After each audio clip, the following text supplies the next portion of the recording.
आवेशों की योज्यता।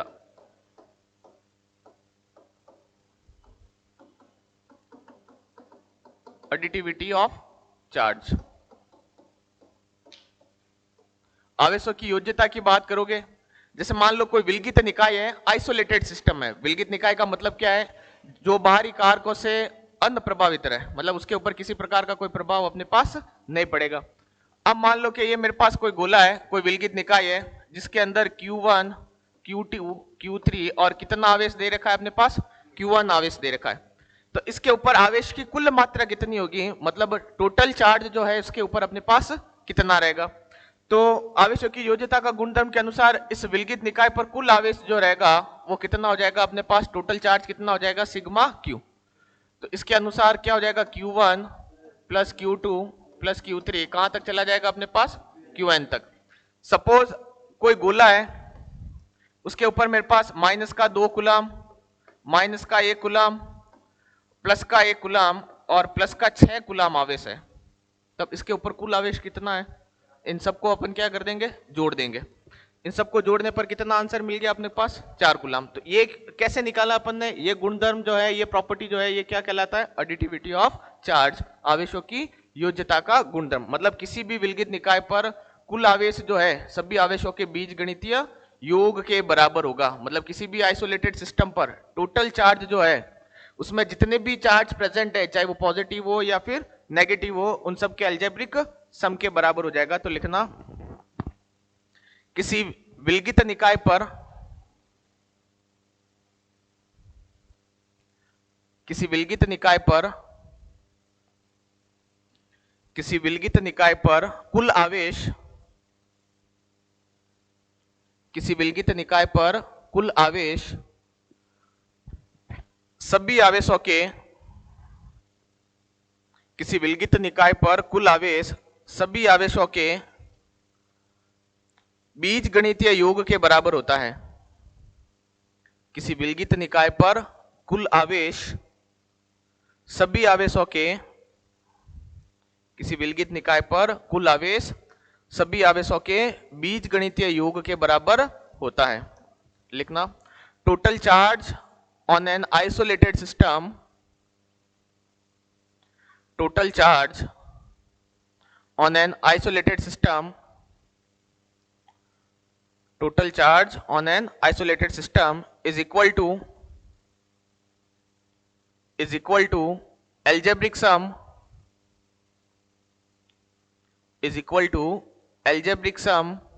of all the charges present on it.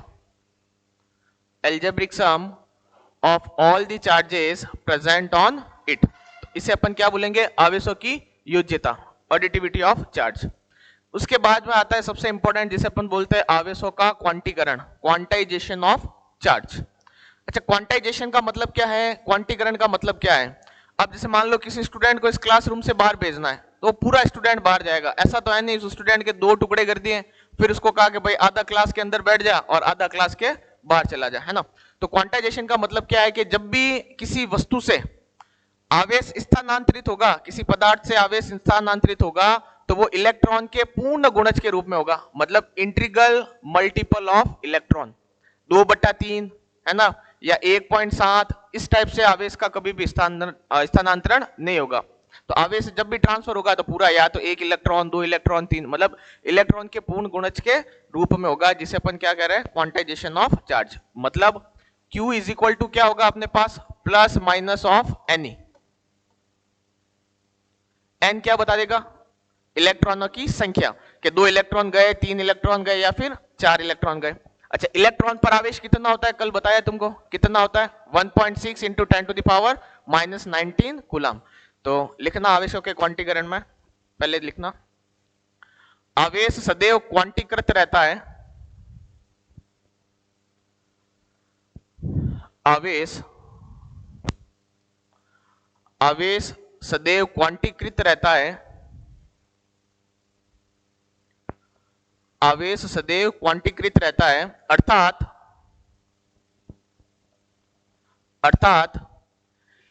किसी पदार्थ पर अर्थात किसी पदार्थ पर आवेश की कुल मात्रा,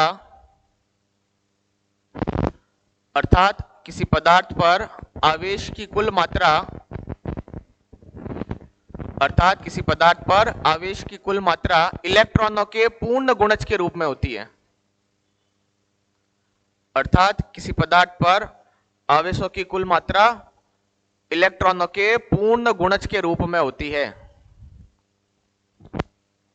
इलेक्ट्रॉनों के पूर्ण गुणज के रूप में होती है। और उसका स्टेटमेंट क्या है? Q बराबर plus minus N.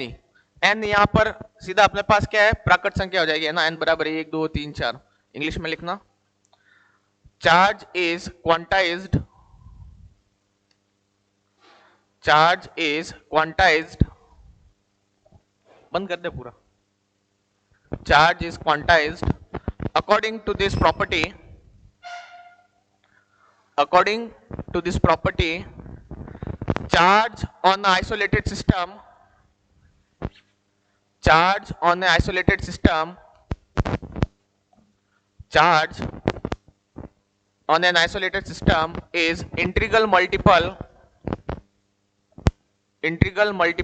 of electrons, integral multiples of electron। अब जैसे अपने को कोई पूछ ले कि किसी वस्तु को 1 कूलम आवेश से आवेशित करना है तो इलेक्ट्रॉनों की संख्या कितनी होगी? तो ये अपने को पता है 6.25 इंटू 10 की घात 18 इलेक्ट्रॉन। अब वो 6.25 इंटू 10 की घात 18 इलेक्ट्रॉन आया कैसे? इस फॉर्मूले से, जिसमें अपने को कह दिया कि भाई आवेश कितना देना था उसको? 1 कूलम। ठीक है, इलेक्ट्रॉन पर आवेश की मात्रा कितनी थी अपने पास? 1.6 इंटू 10 की घात -19। मतलब ये कह दिया जाए कि मेरे पास मार्कर है, इस मार्कर को 1 कूलम चार्ज से क्या करना है? मेरे को चार्ज करना है, 1 कूलम आवेश से आवेशित करना है। तो कितना अगर 1 कूलम धनावेश से आवेशित करना है तो 6.25 इंटू 10 की घात 18 इलेक्ट्रॉन को बाहर निकालना पड़ेगा। 1 कूलम से ऋणावेशित करना है, 1 कूलम से नेगेटिव चार्ज देना है इसको, तो 6.25 इंटू 10 की घात 18 इलेक्ट्रॉन इसको देने पड़ेंगे। आगे बात समझ में? तो किसी भी वस्तु को 1 कूलम से अगर आवेशित करना हो तो उसमें इलेक्ट्रॉनों की संख्या कितनी हो जाएगी? 6.25 इंटू 10 की घात 18 इलेक्ट्रॉन, है ना। तो लिख दो, माइनस नहीं आएगा प्लस आएगा, है ना। तो लिख देना, किसी भी वस्तु को 1 कूलम से आवेशित करने पर, किसी भी वस्तु को 1 कूलम से आवेशित करने पर, किसी भी वस्तु को 1 कूलम से आवेशित करने पर इलेक्ट्रॉनों की कुल संख्या, इलेक्ट्रॉनों की कुल संख्या 6.25 इंटू 10 की घात 18 इलेक्ट्रॉन होती है। किसी भी वस्तु या पदार्थ को 1 कूलम से आवेशित करने पर इलेक्ट्रॉन की संख्या कितनी होगी? 6.25 इंटू 10 की घात 18। मतलब किसी भी बॉडी को अगर 1 कूलम चार्ज से चार्ज करना है तो अमाउंट ऑफ इलेक्ट्रॉन या नंबर ऑफ इलेक्ट्रॉन की बात करोगे वो कितना रहेगा? 6.25 इंटू 10⁻18। लिख लिया कि लिखवाना है? ठीक है, तो ये था इसका प्रॉपर्टी। ये सारी की सारी जो भी लिखी ये आवेशों के क्या हो गए अपने पास? गुणधर्म हो गए, आवेशों की प्रॉपर्टी हो गई। अब जैसे तुमसे पूछा जाए कि किसी भी अनावेशित वस्तु को आवेशित करना है, मतलब किसी भी अनचार्ज ऑब्जेक्ट को क्या करना है? चार्ज करना है। तो चार्ज करने की कितनी विधियां, आवेशन की कितनी विधियां है? 3। घर्षण द्वारा बाय फ्रिक्शन, चालन द्वारा बाय कंडक्शन और प्रेरण द्वारा बाय इंडक्शन। बहुत आसान है, एक एक शब्दों में अपन देख के इसको खत्म करेंगे। तो आवेशन की विधियों की अगर अपन बात करें कि भाई अपने पास आवेशन की विधियां क्या है? Method of charging, methods of charging. तो मेथड ऑफ चार्जिंग की बात करोगे, आवेशन की विधियों की बात करोगे, 3 विधियां हैं। क्या हो जाएगा अपने पास? घर्षण द्वारा,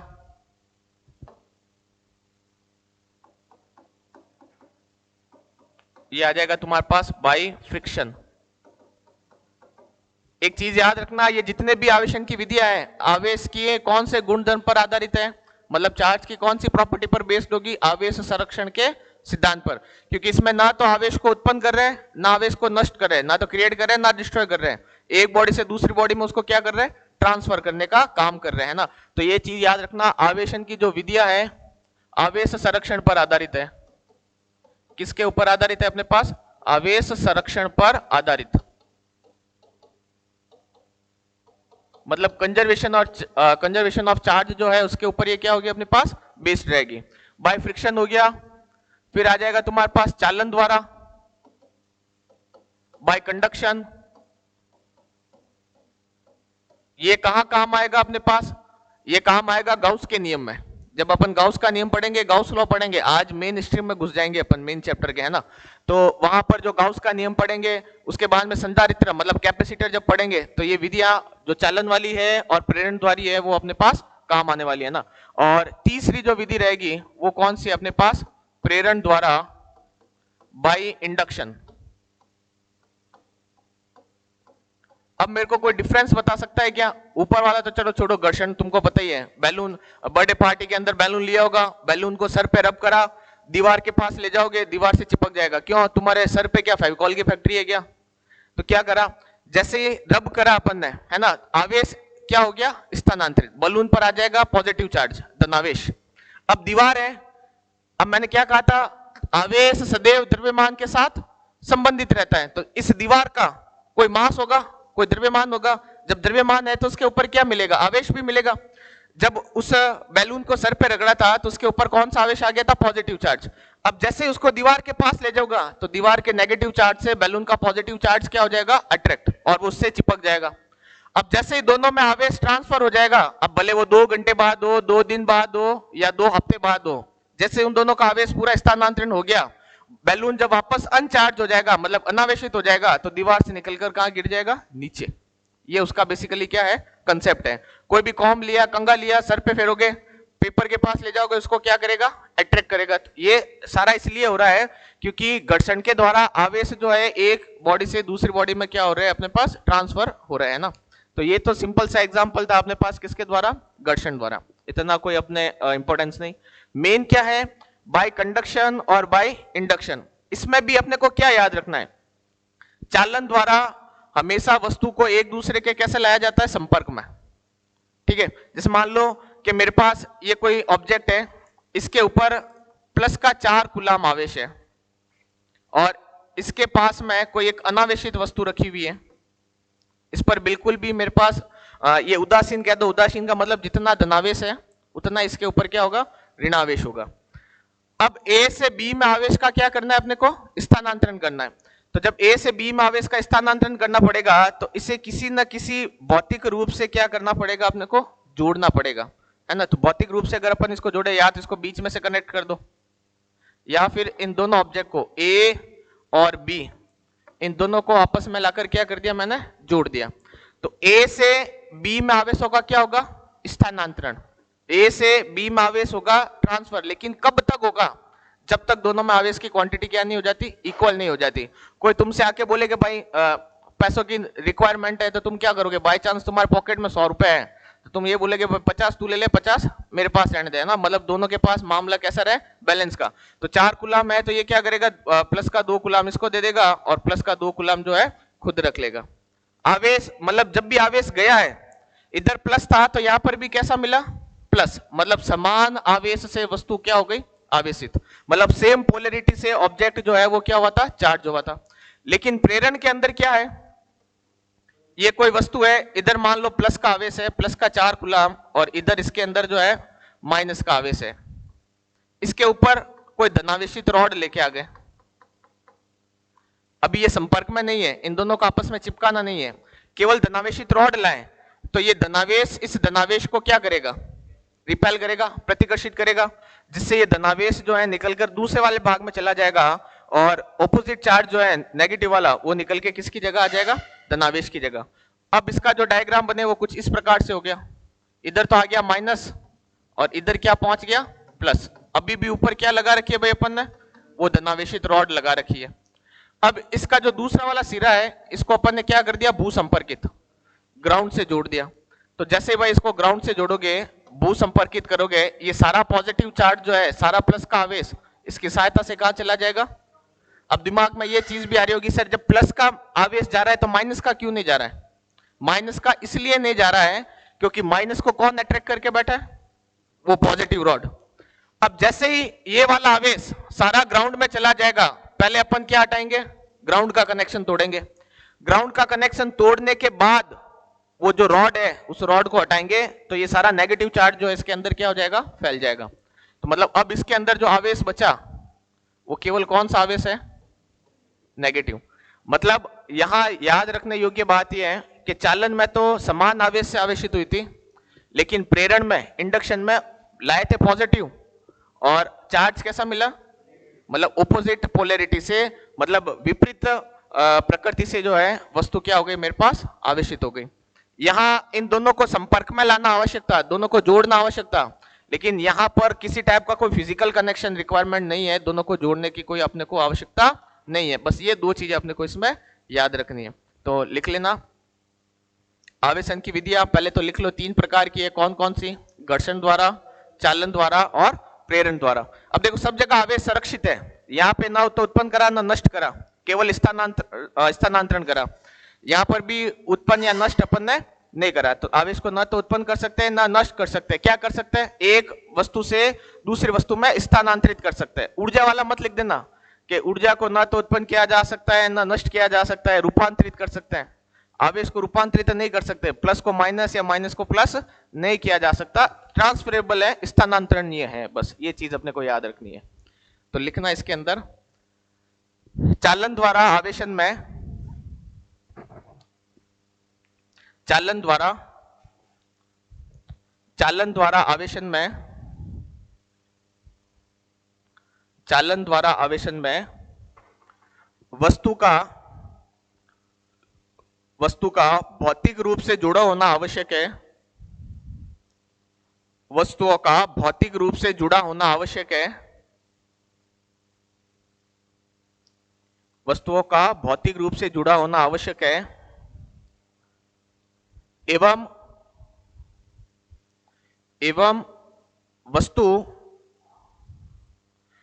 वस्तु समान आवेश से, समान प्रकृति के आवेश से, एवं वस्तु समान प्रकृति के आवेश से आवेशित होती है, एवं वस्तु समान प्रकृति के आवेश से आवेशित होती है। अगर यह माइनस का 4 कूलम होता तो इधर माइनस का 2 हो जाता और इधर भी माइनस का 2 हो जाता। तो लिखना in conduction physical connection is required, in conduction physical connection is required, physical connection is required, an object charged with same polarity, and object charged with same polarity। और आवेश का स्थानांतरण कब तक होगा, जब तक दोनों पर आवेश की मात्रा क्या नहीं हो जाए, समान नहीं हो जाए। ये चीज विभव वाले चैप्टर में भी काम आएगी, यही कंसेप्ट, तो ये याद रखना। दूसरा लिख दो प्रेरण द्वारा, लिखना दूसरी लाइन में प्रेरण द्वारा आवेशन में, प्रेरण द्वारा आवेशन में, प्रेरण द्वारा आवेशन में वस्तु का भौतिक सत्यापन आवश्यक नहीं है, प्रेरण द्वारा आवेशन में वस्तुओं का भौतिक सत्यापन आवश्यक नहीं है, भौतिक सत्यापन आवश्यक नहीं है, एवं वस्तु विपरीत प्रकृति के आवेश से, एवं वस्तु विपरीत प्रकृति के आवेश से आवेशित होती है, एवं वस्तु विपरीत प्रकृति के आवेश से आवेशित होती है, विपरीत प्रकृति के आवेश से आवेशित होती है। लिख देना इन इंडक्शन, लिख लिया क्या, physical connection is not required and the object charged with opposite polarity, and object charged with opposite polarity। मतलब इसमें यह कंसेप्ट है, क्लास के अंदर जब तक टीचर है सारे बच्चे शांत है, क्लास से टीचर गया बाहर, वो वापस जो है क्या हो गए, फैल गए। जो भी नोटेरियस थे, जैसे मान लो ये पॉजिटिव वाले हैं, ये क्लास में शोर हल्ला करने वाले हैं, इनको टीचर ने पहले क्लास से बाहर निकाल दिया, अब बेचारे सीधे बच्चे बैठ गए, तो उस हिसाब से वो बॉडी जो है अपने पास क्या हो जाएगी, चार्ज हो जाएगी। ये इसका कंसेप्ट है। अब मेन देखो चैप्टर में अपन क्या शुरू कर रहे हैं, आवेशों से संबंधित कौन सा नियम अपने को काम में लेना है, तो चार्ज से रिलेटेड कूलाम का नियम जो है अपने को काम में लेना है। और कौन सा बल लगेगा, कूलाम बल लगेगा। कूलाम बल से अपन कौन सा बल निकालेंगे, स्थिर वैद्युतिकी बल, इलेक्ट्रोस्टैटिक फोर्स। अब थोड़ा देखते रहना बोर्ड पे, है ना।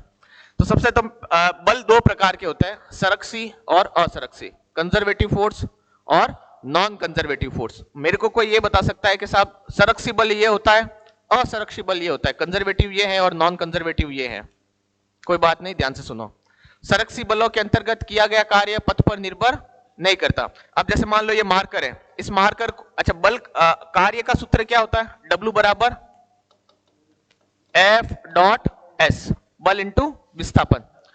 अब संरक्षी बल के अंतर्गत मैंने ये कहा कि जैसे मान लो ये कोई अपना घर हो गया और ये अपनी ग्रेड अप डिफेंस एकेडमी है, ठीक है, घर से ग्रेड अप तक पढ़ने आ रहे हो, तो जब तुम घर से ग्रेड अप तक पढ़ने आ रहे हो तो वहां से यहाँ आने के दो तीन अलग अलग अपने पास क्या है, रास्ते हैं। तो तीन रास्ते मिले मेरे को, ए से बी तक जाने के, घर से जो डिफेंस एकेडमी तक आने के मेरे पास कितने रास्ते हैं? तीन। यहां से कार्य करना पड़ेगा W1, यहां से कार्य करना पड़ रहा है W2 और यहां से कितना कार्य करना पड़ रहा है मेरे को? W3। अगर ए से बी तक जाने में किया गया कार्य पथ पर निर्भर नहीं करे, मतलब जितना पहले रास्ते में काम करना पड़ा उतना ही दूसरे रास्ते में और उतना ही किस में किया मैंने? तीसरे रास्ते में। मतलब किसी भी रास्ते से आ जाओ, यहां तक आने में टाइम मेरे को सेम लगेगा। मतलब किया गया कार्य पथ पर निर्भर नहीं कर रहा है, तो ऐसे बल जो होंगे वो क्या कहलाएंगे? संरक्षी बल।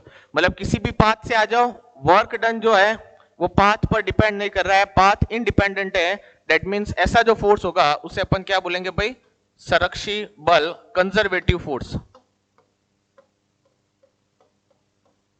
इसे अपन क्या बोलेंगे? Conservative force. अगर किया गया कार्य पथ पर निर्भर करने शुरू हो जाए, मतलब वर्क डन जो है पाथ डिपेंडेंट होगा, तो उसे अपन क्या बोलेंगे? Non conservative force.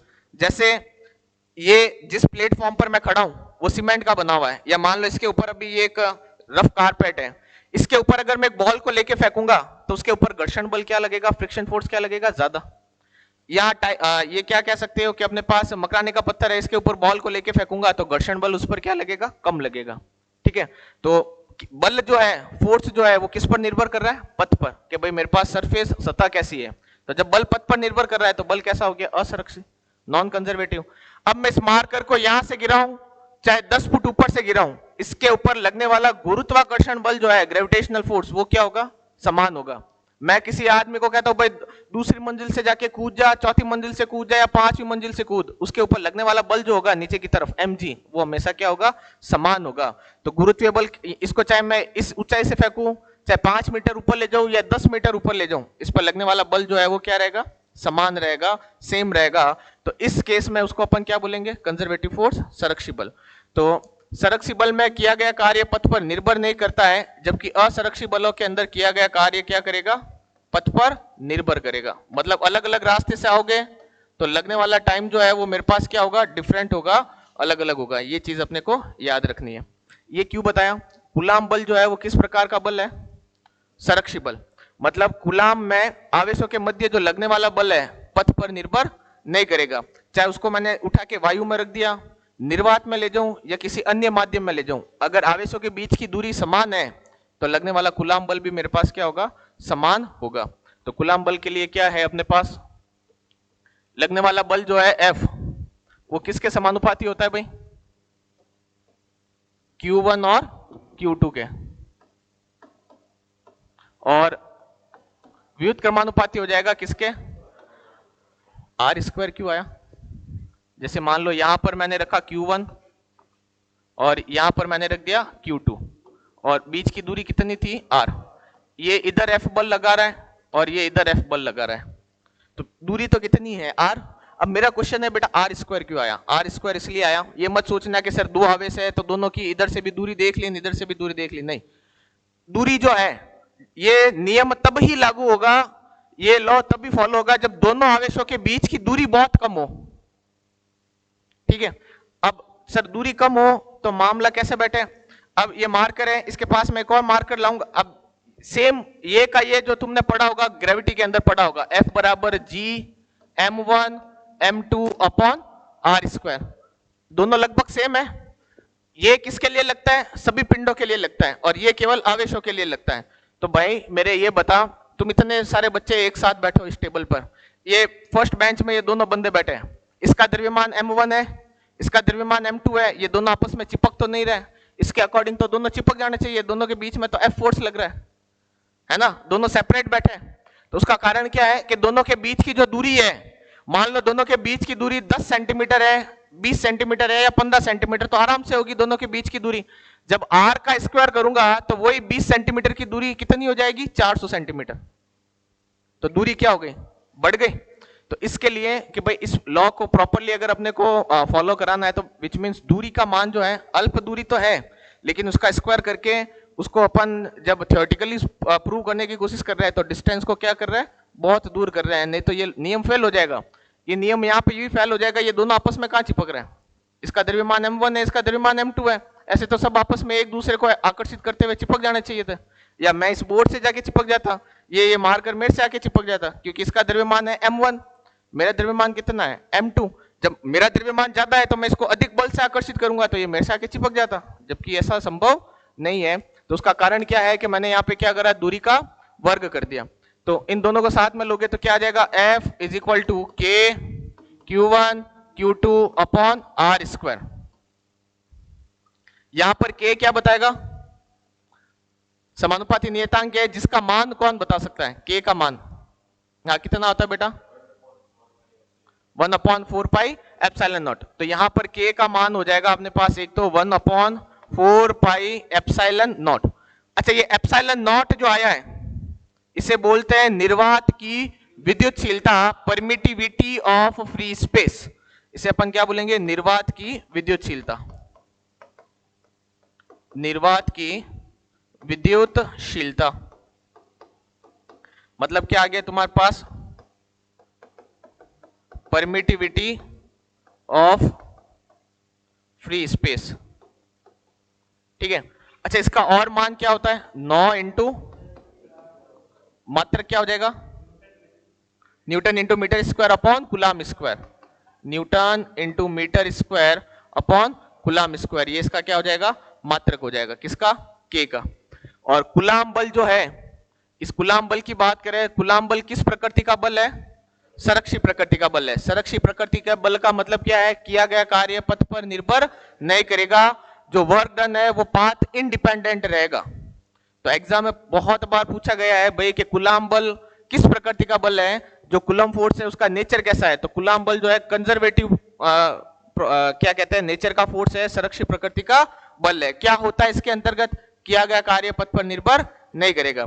तो हेडिंग डालना कूलाम बल, कूलाम फोर्स किसके लिए लगता है, केवल और केवल स्थिर आवेशों के लिए कूलाम बल लागू होगा, गतिशील आवेशों के लिए कूलाम बल लागू नहीं होगा। तो गतिशील आवेशों के लिए कौन सा बल लागू होगा, लॉरेंज का बल, पढ़ेंगे विद्युत वाले चैप्टर में। यहां अपन कूलाम बल पढ़ते हैं, वहां लॉरेंज बल पढ़ते हैं, है ना, लॉरेंज फोर्स पढ़ेंगे। तो लिखना पहले तो, कूलाम बल केवल स्थिर आवेशों के लिए लागू होता है, it is applicable only for rest charge. Coulomb बल केवल स्थिर आवेशों के लिए लागू होता है, it is applicable only for rest charge. अगर आवेश विराम अवस्था में है, मैं अगर रुका हुआ हूं तो मेरे ऊपर कूलाम बल लगेगा, मैं आवेश हूं, मैं रुका हुआ हूं तो मेरे ऊपर कूलाम बल लगेगा, मैं भागना शुरू कर दूं तो मेरे ऊपर कूलाम बल अब नहीं लगेगा। तो अब मेरे ऊपर कौन सा बल लगेगा, मैंने क्या कहा, आवेश चलना शुरू हो गया तो विद्युत के साथ चुंबकीय क्षेत्र भी उत्पन्न करेगा। तो जब मैग्नेटिक फील्ड भी आ गया तो लॉरेंज फोर्स लगेगा। ये चीज माइंड में रखनी है अपने को, आगे बात समझ में। तो कूलाम का नियम जो है केवल और केवल किस प्रकार के आवेश के लिए लागू हो रहा है, स्थिर आवेशों के लिए, रेस्ट चार्ज के लिए। दूसरा पॉइंट लिखो, कूलाम बल संरक्षी प्रकृति का बल है, it is the conservative force. Coulomb बल संरक्षी प्रकृति का बल है,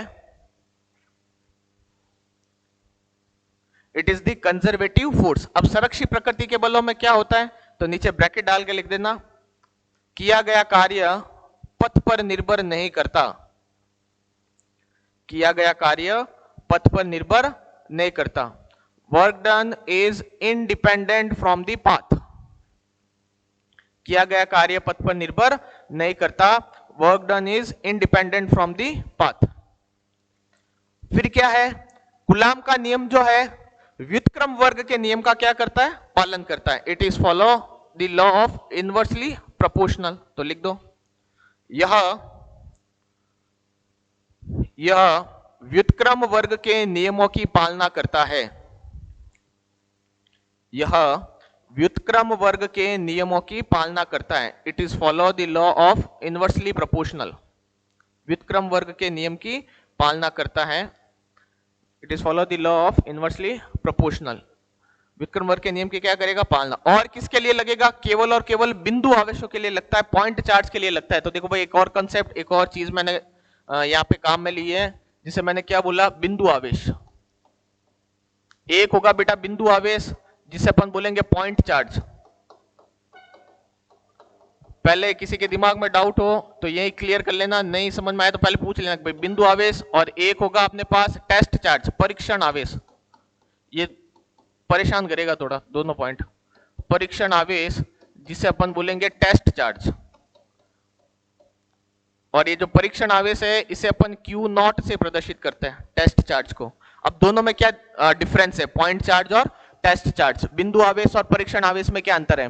बिंदु आवेश वो है, जैसे मान लो कि दो आवेश, इन दोनों आवेशों की विमाएं अगर इनके मध्य की दूरी की तुलना में बहुत छोटी है, विमाओं का मतलब इसका आकार और आकृति। विमा का मतलब वो मत समझना M1 L1 T-2 वाली विमा नहीं, डायमेंशन वो वाली डायमेंशन की बात नहीं कर रहा हूं। डायमेंशन का मतलब है इसकी आकार और आकृति की बात कर रहा हूं। मतलब ये मान लो कोई आवेश हो गया Q1 और ये कोई आवेश हो गया मेरे पास Q2।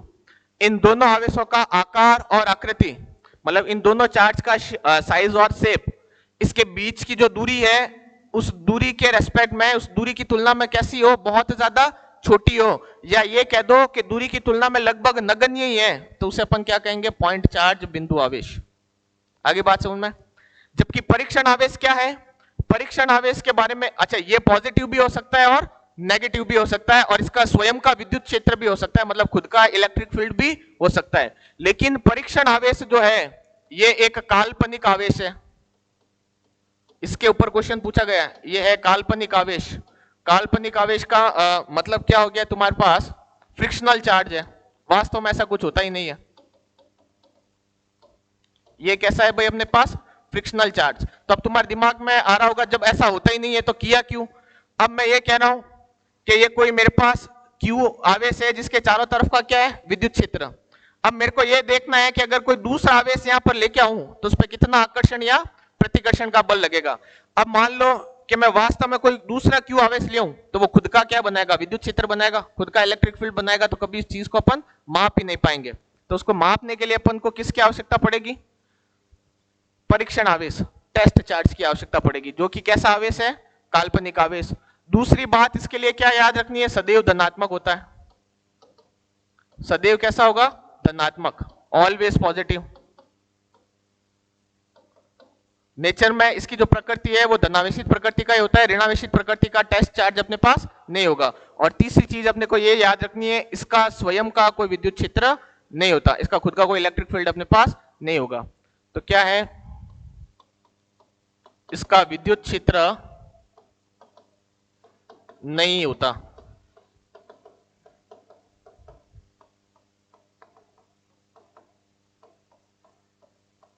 इसका खुद का कोई इलेक्ट्रिक फील्ड नहीं है। और विद्युत क्षेत्र की परिभाषा क्या है? आवेश के चारों तरफ का वह क्षेत्र जहां किसी अन्य आवेश को लाने पर आकर्षण या प्रतिकर्षण का बल अनुभव करे, उसे क्या कहेंगे? विद्युत क्षेत्र। अब इस बेचारे Q0 के आसपास कोई दूसरा आवेश लिया हो, ना तो उसको आकर्षण का बल लगेगा ना उसको प्रतिकर्षण का बल लगेगा। हाँ, इसके खुद के ऊपर अट्रैक्शन या रिपल्सन का फोर्स अपने पास लग सकता है। तो दोनों में क्या डिफरेंस पता चला? बिंदु आवेश जो है, पॉइंट चार्ज जो है, वो एक तो फ्रिक्शनल नहीं है, काल्पनिक नहीं है, पॉजिटिव भी हो सकता है और नेगेटिव भी हो सकता है, और इनका खुद का इलेक्ट्रिक फील्ड होता है। तो सर है क्या? अगर दो आवेश हैं, उन दोनों आवेशों के बीच की दूरी उनके आकार और आकृति की तुलना में बहुत ज्यादा क्या हो? अधिक हो, तो इस प्रकार के आवेशों को क्या कहेंगे अपन? बिंदु आवेश। और परीक्षण आवेश, टेस्ट चार्ज क्या है? Q0, जो कि काल्पनिक आवेश है, फ्रिक्शनल चार्ज है, हमेशा धनात्मक होगा और इसका खुद का कोई विद्युत क्षेत्र नहीं होगा। आई बात समझ में? तो कूलाम के नियम की जब अपन ने बात करी थी, तो ये जो कूलाम का नियम है अपने पास, ये केवल और केवल किस प्रकार के आवेशों के लिए लग रहा है? बिंदु आवेशों के लिए, परीक्षण आवेशों के लिए लागू नहीं हो रहा है। तो लिख देना, कूलाम का नियम बिंदु आवेशों के लिए, कूलाम का नियम कूलाम का नियम बिंदु आवेशों के लिए लागू होता है। It is applicable for point charge.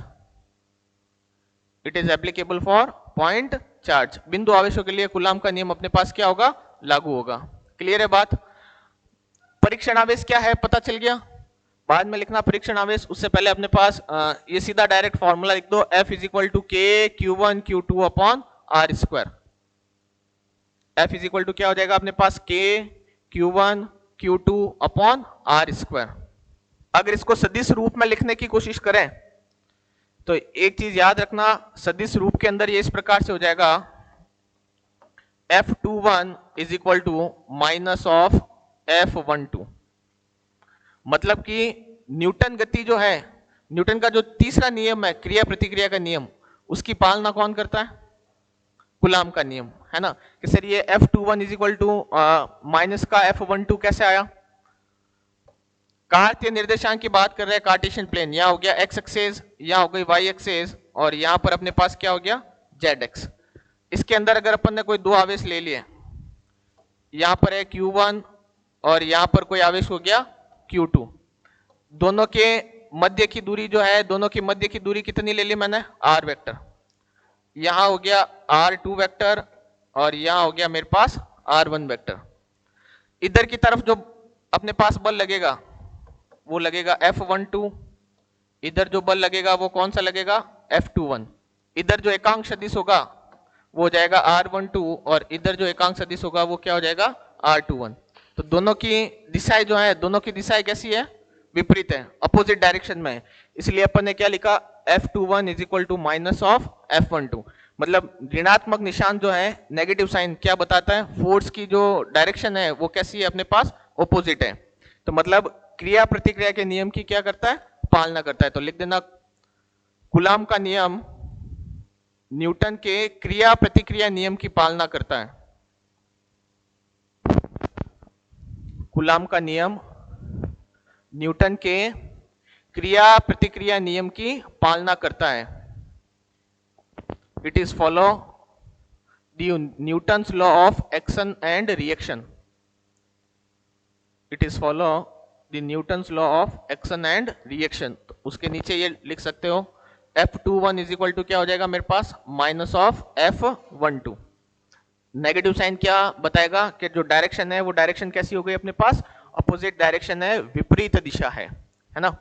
तो इस कूलाम नियम से अपन ने एक तो ये चीज देखी कि भाई K बराबर जो है और क्या हो सकता है, FR square upon Q1 Q2।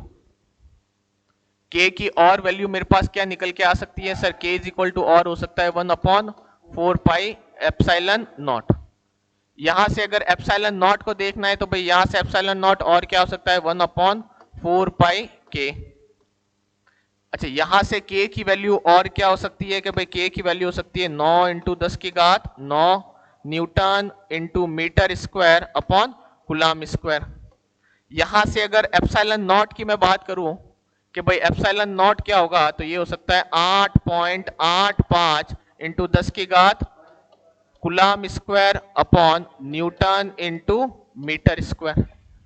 ये किसका मान हो जाएगा मेरे पास, एप्सिलॉन नॉट का। और एप्सिलॉन नॉट जो है इसे अपन क्या कह रहे हैं, निर्वात की विद्युतशीलता,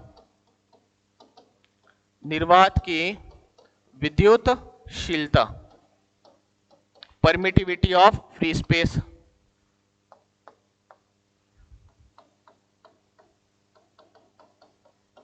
परमिटिविटी ऑफ फ्री स्पेस।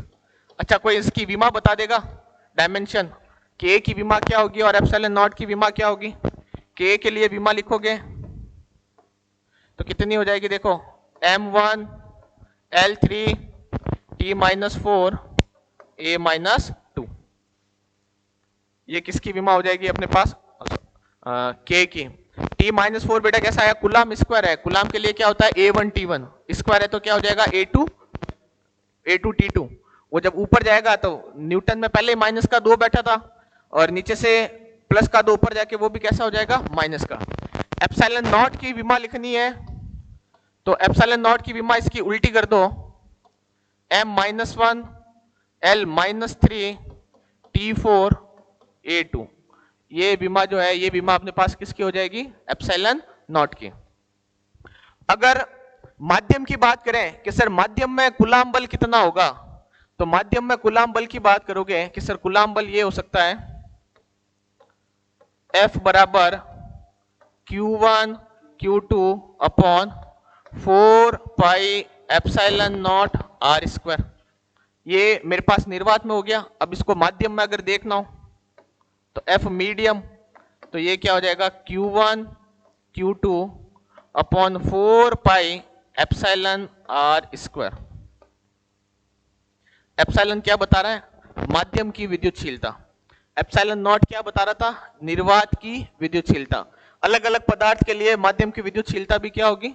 अलग अलग होगी। तो यहाँ पर जो एप्सिलॉन है, तो माध्यम के लिए K का मान क्या हो जाएगा? माध्यम के लिए K का मान हो जाएगा K बराबर 1 अपॉन 4 पाई एप्सिलॉन। कोई भी अगर माध्यम दे रखा हो, है ना, तो इतना अगर अपन नहीं भी दे तो कूलाम बल की बात करें कि भाई माध्यम के लिए कूलाम बल कितना हो जाएगा, तो माध्यम के लिए कूलाम बल कितना है मेरे पास? Q1 Q2 upon 4 pi epsilon R square. अब मैं कह रहा हूं मेरे पास कोई हाइड्रोजन का परमाणु है, हाइड्रोजन के परमाणु पर कूलाम बल कितना लगेगा? कोई बता सकता है? हाइड्रोजन का परमाणु है, हाइड्रोजन परमाणु पर अपने को क्या ज्ञात करना है? कूलाम बल। तो हाइड्रोजन परमाणु में क्या होगा? एक नाभिक होगा, नाभिक के चारों ओर क्या होगा? इलेक्ट्रॉन। नाभिक कैसा आवेशित हो गया? धनावेशित। चारों तरफ इलेक्ट्रॉन जो है वो कैसा हो गया? ऋणावेशित। अच्छा, मेरे को नाभिक पर आवेश का मान निकालना है, तो कोई बता सकता है कि सर नाभिक पर आवेश का मान कितना होता है? Charge on nucleus. नाभिक पर आवेश का मान होगा ZE। Z क्या है? परमाणु क्रमांक। E क्या है? इलेक्ट्रॉन पर आवेश। ठीक है, तो उसके लिए अगर अपने को देखना है तो उसके लिए क्या आ जाएगा अपने पास? F बराबर ZE स्क्वायर अपॉन में डिस्टेंस जो भी होगी उसके, नाभिक की दूरी जितनी भी रहेगी उसका अपन क्या कर देंगे? R square. Z क्या बता रहा है? परमाणु क्रमांक। E क्या बताएगा? इलेक्ट्रॉन की संख्या। R क्या बता देगी? जो भी परमाणु है उस परमाणु की क्या बता देगा? त्रिज्या। मतलब किसी भी परमाणु के लिए कूलाम बल ज्ञात करना हो या किसी भी परमाणु के लिए विद्युत बल ज्ञात करना हो, तो किसी भी परमाणु के लिए विद्युत बल ज्ञात करने का सूत्र क्या रहेगा? ZE square upon R square. ठीक है, तो ये क्या बता देगा? कोई भी अपने पास परमाणु दे रखा है, उस परमाणु पर लगने वाला विद्युत बल कितना होगा, तो उस परमाणु पर लगने वाला विद्युत बल हो जाएगा ZE square upon R square. Z बताएगा परमाणु क्रमांक, एटॉमिक नंबर। E बताएगा अपने पास इलेक्ट्रॉन पर आवेश, और R क्या बता देगा? कौन से कक्षा की त्रिज्या निकालना चाहते हो? K है, L है, M है या N है? बोर का कुछ याद आ रहा है क्या? बोर का एटॉमिक मॉडल याद आ रहा होगा? या 12th क्लास के अंदर अपने पास जो चैप्टर नंबर 12 है ना, एटम जिसे अपन कहते हैं परमाणु, है ना, तो उसके अंदर बोर की जो एटॉमिक त्रिज्या अपन कैलकुलेट करते हैं या बोर में जो परमाणु पर लगने वाला बल ज्ञात करते हैं वो यहां से ज्ञात करते हैं। तो इस चैप्टर से कंसेप्ट लेना, F इज इक्वल टू क्या होगा? ZE square upon R square. तो ये किसी परमाणु के लिए आ जाएगा। ये चीजें क्लियर है? अब एक चीज आता है अपने पास, परावैद्युतांक, डाइलेक्ट्रिक, है ना। क्या होता है परावैद्युत या एक होता है परावैद्युत पदार्थ, एक होता है अपने पास परावैद्युतांक, मतलब डाई इलेक्ट्रिक कांस्टेंट। अभी मैं जिसकी बात कर रहा हूं वो अपने पास क्या है?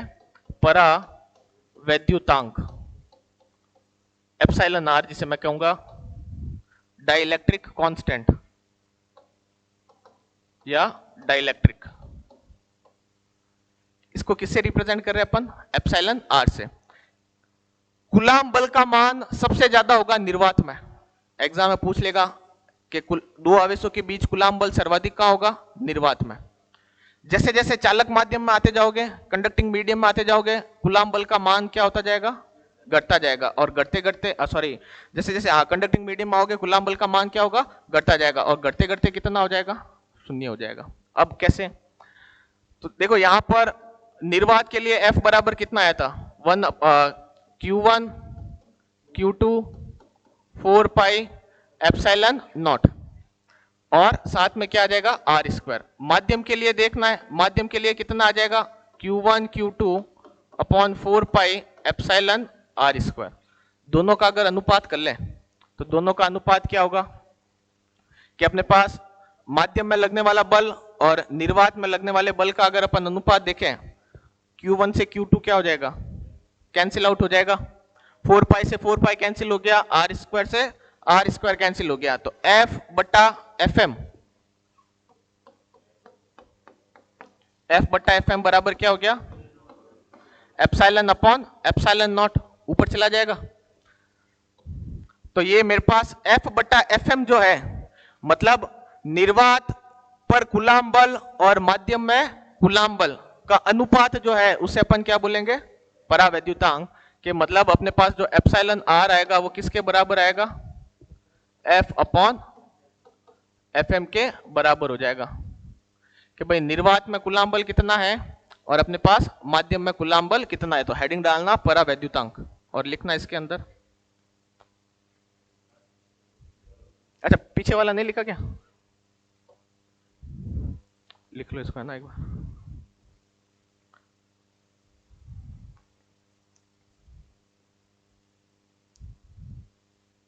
ट्वेल्थ तुम लोगों ने इसी सेशन में पास करी है, इससे पहले भी 2022 वाला कौन कौन है, 21 में, 21 में किस किस ने करी और 22 में, 23 में,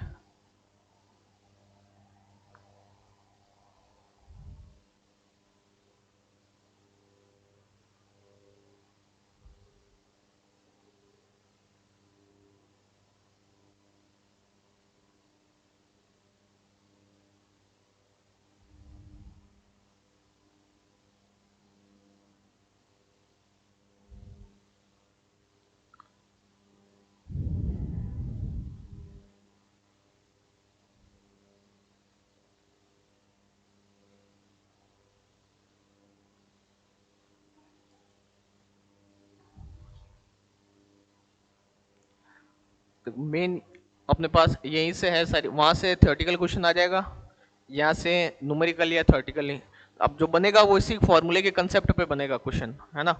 तो ये पूरा लिखने के बाद हेडिंग डालना परावैद्युतांक क्या है, डाइलेक्ट्रिक क्या है ना, परावैद्युतांक डाइलेक्ट्रिक।